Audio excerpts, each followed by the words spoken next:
Thanks for tuning in to another episode of the Chundria Show. I'm your host, Chundria Brownlow. I'm more than excited about today's special co-host, my amazing husband, Ty Brownlow. Welcome to the show. How are you today? Thank you. I feel great. I'm ready to go. Hey. Okay. I'm excited about today's episode because we're going to sit down and talk relationships today. We have a myriad of topics for you all, and I'm excited to share them and discuss them with my husband. Okay, so our very first topic today is dating and love in the digital age. I know we live in a time where sharing on the Facebooks, the Instagrams, and all the social platforms is the norm, but it can have a great effect on relationships. What do you think about it? Are we sharing too much socially? I don't think so. I know sometimes on certain pages you may feel as if you're getting a glimpse of everything in a person's life, but you don't really know who the person is themselves. So sometimes you may see a picture of a dog, you may see a picture of family, you may see a picture of travel, but that's just a glimpse into who they are as a person. They're just giving you a taste of the things that they like to do. So you think in terms of getting to know somebody, social media is fine, right? Social media can be fine. I still believe personally that face-to-face is the way to go. Online, you do find out a lot of information. You find out likes and dislikes, what have you, but there's something about that face-to-face communication because you are going to, the goal is to be with the person that you're trying to talk to via instant messaging or what have you. And if that's the goal, then I do believe face-to-face communication is key. But there's nothing wrong with chatting and keeping the fire going via social media or instant messaging or what have you. Well, social media is so normal. It's our new normal, right? Yes. So, I mean, we're talking about if you're dating someone, you're married to someone. I think there are factors involved, like if you're very socially active, like if we talk about the difference between you and I'm much more socially active than you are, yes. And you're totally fine with how much I post or what have you, but then you have some people that may feel like that their partner is posting too much, or maybe I don't want you to put me on there, or we don't need to make it official. As far as that goes, sharing information via social media, I think that depends on the status of your relationship. And if you have not made it official with the person that you've been going on dates with or been spending time with, if you all are not official, then maybe, you need to ask, hey, I know we've been hanging out for a while, we've been here, we've been there, we've had some great times. I want to put this on my social media page. Would you have an issue with that? I know it sounds a little formal. I know that may be some things that people may not agree with, but still, at the end of the day, I think you should still present that at, the end of the day before you present your day or whatever event via social media, because you never know what the person's thinking. I think the takeaway for anyone at home who may be in this position or may find themselves in a position in the future where social media is affecting you while you're dating or you're in a relationship is to communicate. That's the biggest takeaway from you today, is that communicate and sit down and talk about what the expectations are. Fun fact about us, we were friends for 7 years before we got together officially. And, during our, short engagement, we didn't announce to anybody that we were dating. We didn't, other than like close family and friends, but publicly, we did not make any announcements about our wedding. We had a wedding coming up. We just got married June of 2018, and we did not make any formal announcements publicly on social media about our wedding that was coming up. And it's something we agreed on, something we sat down and we talked about, but we had two different reasons. And I'll say my reason was because in recent years I had been in a couple of relationships that have been, really all of my relationships have always been public. We're eating here, anniversaries, we're doing this, we're doing that, and you're constantly talking about the relationship. And then when the relationship ends, then people are invested. And I have no problem like sharing my life publicly or parts of my life publicly, but people become invested. And one crazy thing, I dated a guy, that was over. Then I dated another guy, posted him publicly, and somebody inboxed me and was like, wow, you go girl. He's cute. What happened with the last guy? And it just goes to show that people can be so social media. I mean, it's like you can't be private and then go, that's all my business, but then you're putting it out there. You're putting your dating life out on the line for everybody to view. And then, so that was my reason for when we decided to take this journey of life together. I was just like, I don't want to announce it. I knew it was going to happen. I knew we were going to get married. I knew we were going to have our happily ever after, but I just didn't want to announce it. I was like, so we agreed the day of the wedding, we would post on social media. What was your reason for not posting or being okay with not posting until the wedding? Well, my reasons are totally opposite. I'm more of a private person. I don't post a lot. If it's someone's birthday, I may write happy birthday, but other than that, I may text or even call the person to like tell them happy birthday or what have you. But for me, it was totally different. As I said before, I am a private person. So when we made our decision of, okay, this is what we're doing, this is the date that we're doing it, I kept it to myself. Okay, I didn't tell a lot of friends. A few of the friends that I did tell didn't really believe me because, as I said before, I'm a private person. So I'm not one to tell my business all the time, but when I do say something, I guess it catches people off guard where they're like, you wouldn't do something like that without like telling us or bringing a person around or at least showing us, but that wasn't the case this time. So to tell my friends that not only am I getting married, but I'm also leaving and moving to a totally different state across country.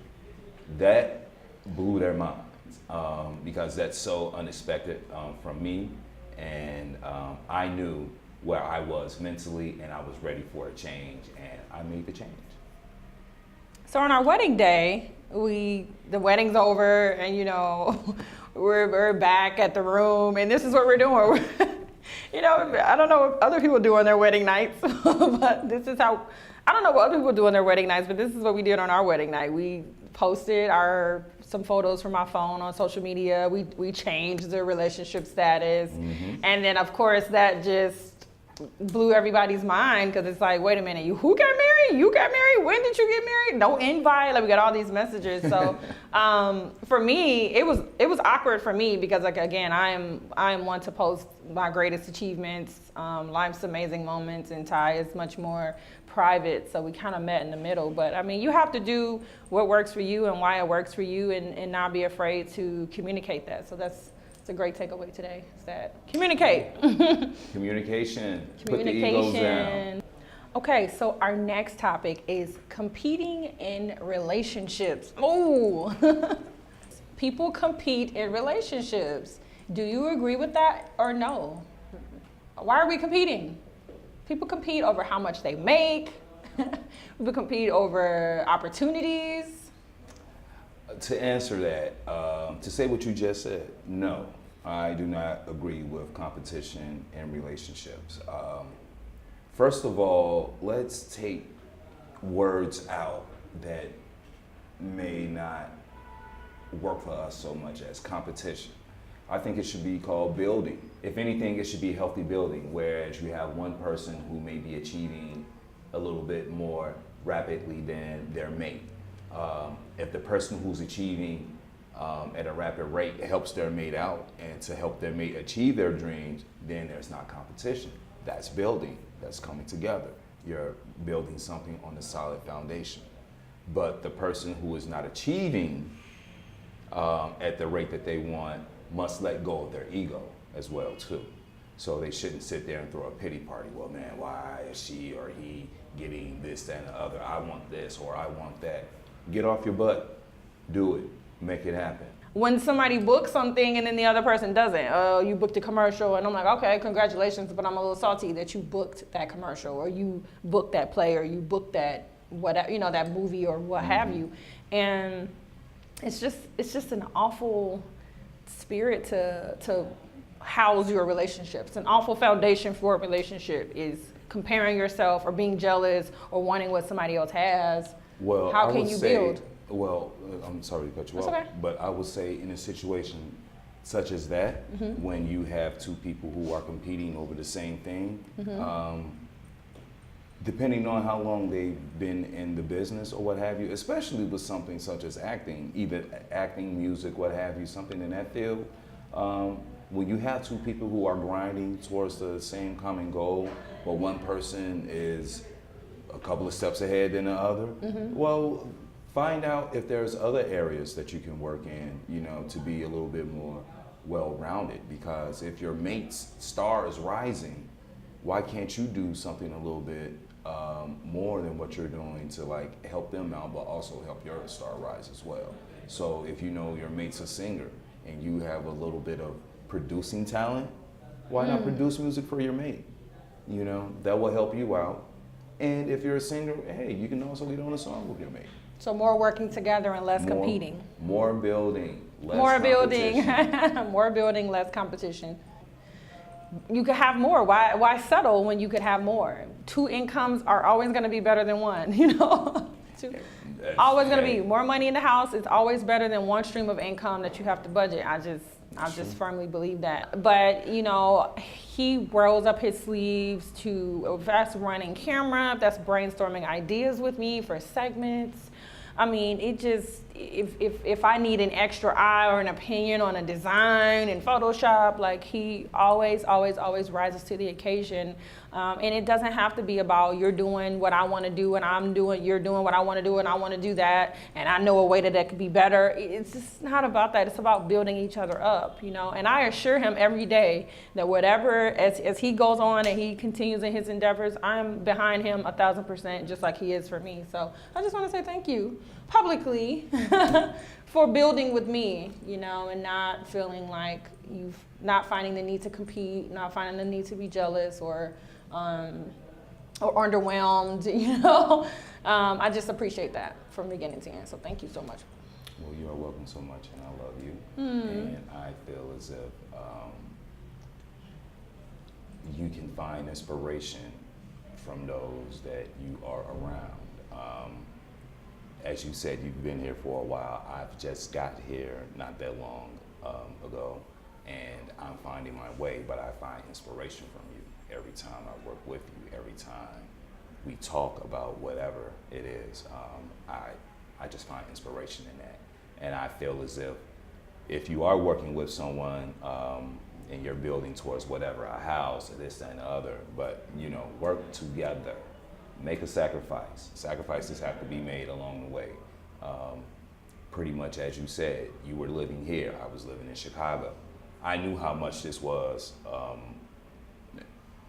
I knew how much of importance this was to you. Yes. So knowing that, and knowing that I was ready for a change personally, it was easy for me to make the decision to leave. Everyone doesn't come to that realization sometimes. That's true. And sometimes you have situations where two people are doing well, but if you want to be together, somebody has to make the sacrifice. So it's really about who's really going to make, as they say, the bigger sacrifice. I don't feel there's a bigger sacrifice.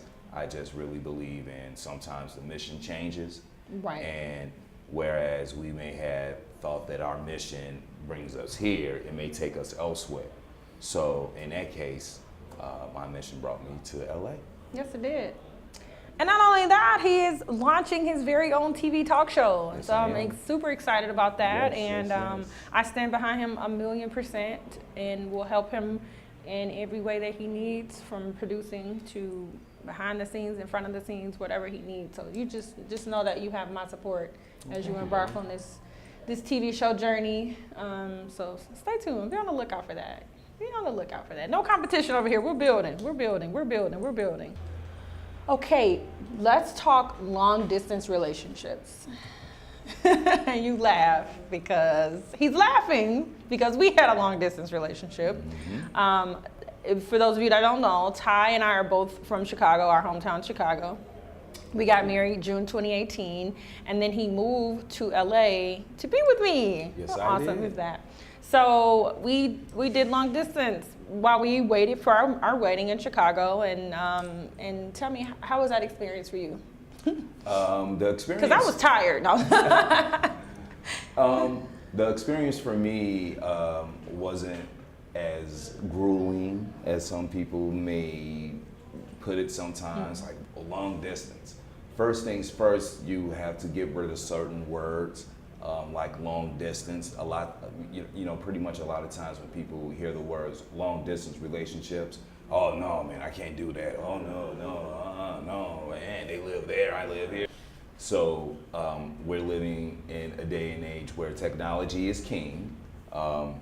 There's so many different ways to communicate with people all around the world, and you don't feel as if it's long distance, that word again. If you are talking to someone or dating someone, online dating someone that lives in another city, another town, maybe another country, and you all have been dating for a while, and you feel as if things are starting to get maybe a little stale, a trip.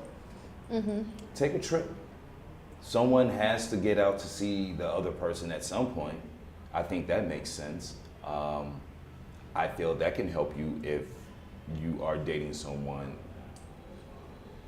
that's far away. I'm not going to say long distance, but if you're dating someone who lives far away, maybe taking a trip to go see that person, or you all coming up with a trip to see each other in a separate city.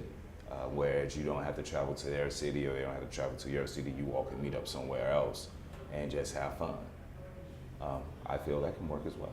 I think that's true. Traveling definitely makes a difference. I mean, because you could FaceTime every day. I mean, it is just nothing like being in the presence of that person that you miss and you want to be with. And traveling definitely is helpful. You and I made the trip back and forth. Either I was home in Chicago or he would come here. He came here to LA to visit just as during the time that we were, technically engaged and waiting for our wedding. And he would visit me, and then I went home a couple times. So it's like really within 3 to 5 months, every 3 to 5 months, I would see him. And then, of course, you have to FaceTime and the phone calls and all of that. So it made it a lot easier to deal with. So that being your first suggestion for somebody who is in a long distance relationship or considering one is to travel. I had a friend who was doing online dating. He lived in Chicago, and the young lady he was dating or doing the online dating with lived in, I believe, Washington, D.C. or some area of that nature. Eventually, they talked enough whereas he flew out to D.C. to go see her, and he made a couple of more trips to fly out to D.C. and ultimately they ended up getting married, and he now lives in D.C. or right on the outskirts of Washington, D.C., some suburban area or what have you. But yeah, he made the decision that he was going to go for it, and he wanted to leave where he was. He wanted to see something new, and he wanted to experience something different, and he found someone to do that with in the area that they felt comfortable, in the area that they were from. So it is possible to do that. I mean, you could meet somebody in your city and there's no guarantee that their relationship is going to work out. There's nothing that says that just because you meet them. And I know let's talk about why people are scared or have issues with long distance relationships. It's a trust issue. I know it's a big one. Trust is normally the main thing that comes up when it comes to long distance relationships. But I just feel as if you know where you are mentally and what place you're at and where you're trying to go, you can make that work with a person who may not be in the same city or state as you. That can work. But one of the main things when people hear long distance, well, I don't know what the person's doing. I have a hard time not knowing what the person's doing, or if I call them and they don't pick up, where are they? So it's really about letting your insecurities go, and trusting that, hey, things get, busy from time to time. Just how you may get busy on your end, this person may get busy on their end. Just like this person may have issues that come up, you may have issues that come up that need tending to. So I don't think we should just jump to conclusions like the first little thing that comes about. And I feel that's a big problem with long distance relationships. I think about military spouses because they get deployed all the time and sent all over the world, and you have a wife or husband and children in one city, and you're way across the country, and those relationships have to sustain. You have to live off of FaceTime and Skype and letters and text messages and emails, for periods of time. So, if a marriage can sustain long distance or being apart for a long period of time, I would love to see more couples fight for relationships in dating. Well, also, that could be another issue with long distance relationships. When you have adversity that comes up, it's easy for you to walk away, especially when the person's not there. It's easier for you to break off. You're not hurt as much because I don't physically have to see this person. I don't physically, I don't have to touch this person, see this person, be around this person, be in any circles that this person may be in. Because you have that luxury. Right. But still, it's just like any other relationship. If it doesn't work out, you still need to find out why it didn't work out, where you all went wrong. Right. So a lot of people, they're like scared to take the chance because of commitment, fear of the unknown. And also, you have to also figure out, what if your relationship really is successful? Our last topic, husband, you ready? Yes, I am. Friends with exes. Ooh. Friends with exes. Is there conditions to this thing? Do people cross the line when it comes to friends with exes? Like, when is too much? I don't believe in friends with exes. I just don't have time for anybody that I used to date, especially as a married woman now. I do not have time to be talking to anybody that I used to have relationships with. Okay. What I'm going to say is going to be a little controversial. Okay? Of course it is. That's just my style. Overall, friends with exes, I really don't agree with. The only exception I take with friends with exes is when you run in the same circle of people. Like friendship circles or like Friendship a professional circles, circle or something? Not professional Okay. circles. You should never date anybody that you're being professional with. That usually doesn't work out well. But friendship circles, maybe things that go back to high school, early 20s or what have I you. can see If you're that. like older in life, maybe like 40, 50, 60 or something, and this was a person you dated when you were in your 20s and never worked out, but the two of you remain friends.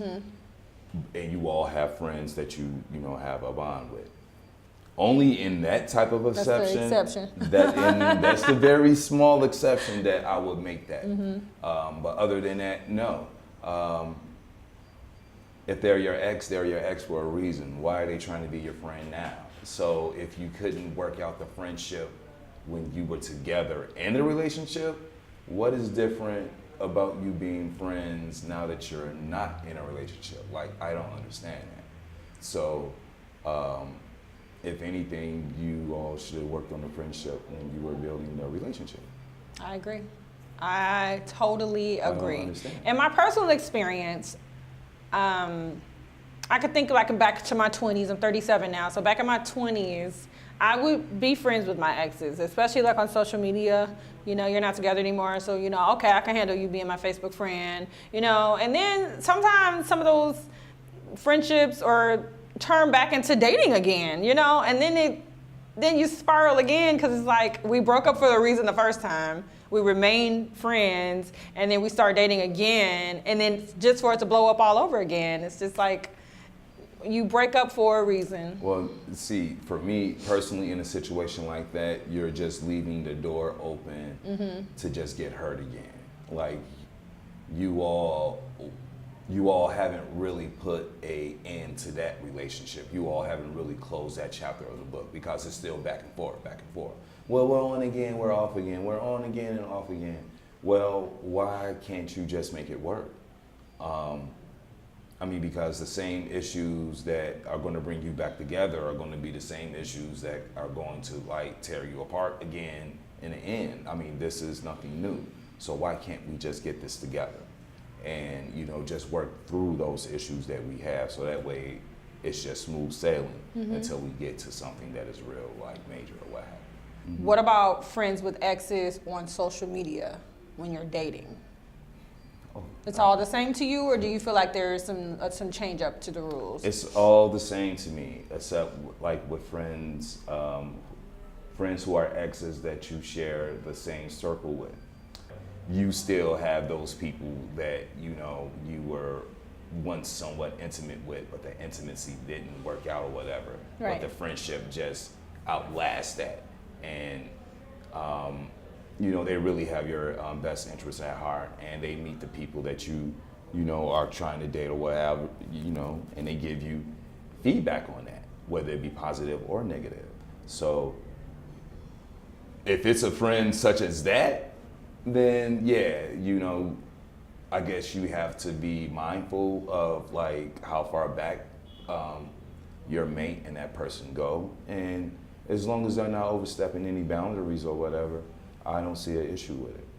Okay. I really don't see an issue with it. But no, if you were dating someone for like a year or 2 years and you all broke up and you all still call yourselves friends, but you're trying to move on, and every time something happens, this person calls you up. Right. Well, if you have only dated for 2 years, what happened all those years before you dated? Who was the person calling in for advice? Who was the person going to then?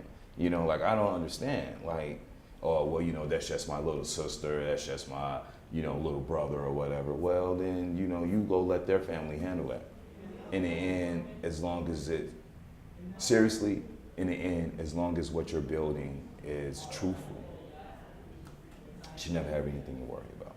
You heard it right here from my husband, Ty Brownlow, dropping nuggets today. I want to know your opinion. Head on over to www.chundriashow.com. Check out the message board. I would love to know your opinion. Can you be friends with exes? Yes or no? I would love to hear your opinion. Visit chundriashow.com. And again, I want to give a special thanks to my husband, Ty Brownlow. Thanks for being on my show today. Thank you, baby. I had a wonderful time. Awesome. He'll be back soon. And look out for his show, too. Look out. See you next time. Bye. Thanks for watching. Visit us online at chundriashow.com.